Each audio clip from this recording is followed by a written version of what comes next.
to Attorney Nisperos of HealthJustice. Good morning, Your Honor.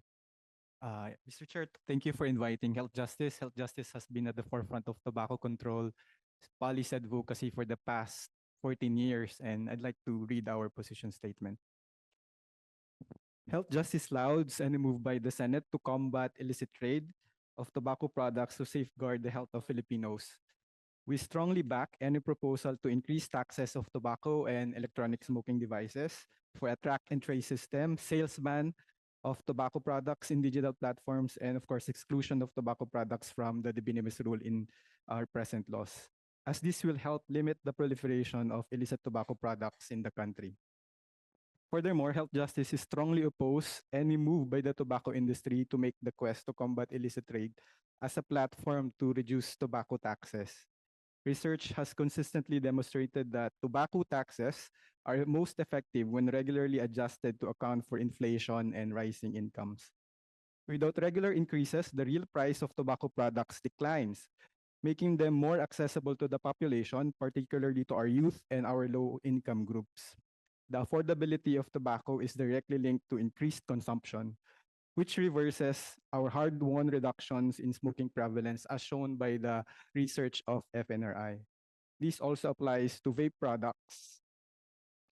The passage and approval of a policy favorable to the tobacco industry is a derogation of the country's legal obligations under international agreements, mainly under the WHO, FCTC, or the Framework Convention Tobacco Control, and other international treaties promoting the right to health, especially that of our children and the youth. As a signatory to the FCTC, the government has an obligation to implement progressive tax policies to deter tobacco and vape use. Thus, we propose the following policy track. Number one, we have to increase tax rates. Further increasing tax rates on tobacco and e-smoking products will deter tobacco use as proven by solid evidence. We also need to increase taxes on vapes in parity with the rates of tobacco taxes.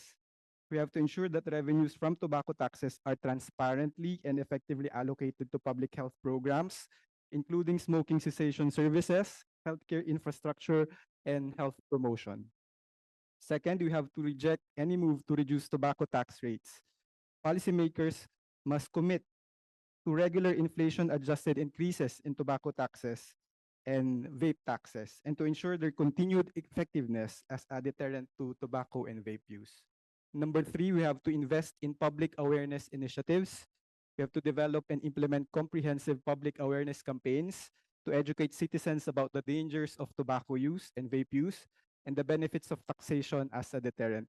We have to highlight the long-term health and economic benefits of reduced tobacco consumption. Number four, we have to enhance anti-smuggling measures. Smuggling and other illicit trade practices is not caused by the increase in tax rates. What is important is for the implementing agency, such as the BIR, to strengthen enforcement and monitoring systems to combat the illicit trade of tobacco products, which undermines the effectiveness of tax policies and creates additional economic challenges. We also have to maximize, Mr. Chair, the role of local government units in combating illicit trade.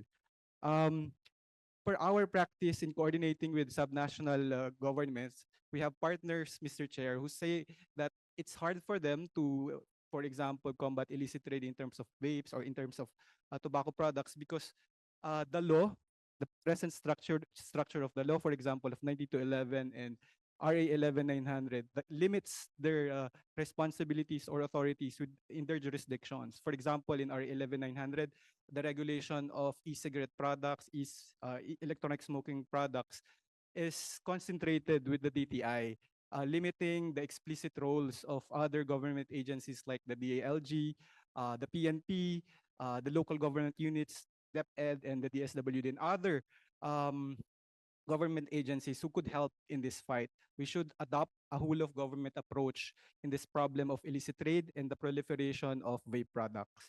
And finally, we have to monitor and evaluate the impact of our policies. We have to establish robust mechanisms to monitor and evaluate the impact of tobacco taxation policies, streamline the role of DTI in terms of regulating e-cigarette products, use data-driven insights to inform future tax adjustments, and ensure their alignment with our public health goals.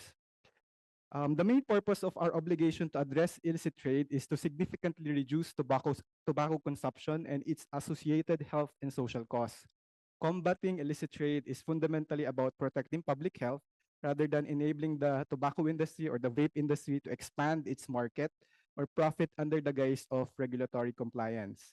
We have to recognize the Senate's pivotal role in advancing public health and addressing illicit trade, and we respectfully submit, Mr. Chair, that honest and genuine efforts to combat illicit trade can be further strengthened by pursuing the Philippines' accession to the Illicit Trade Protocol of the WHO FCTC.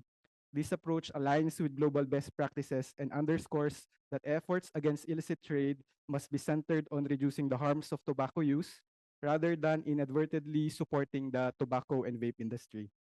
Health Justice stands firm in its commitment to advocate for evidence-based policies that prioritizes health over industry profits. Tobacco control is a public health imperative and a cornerstone of a just and sustainable society. Thank you very much, Mr. Chair.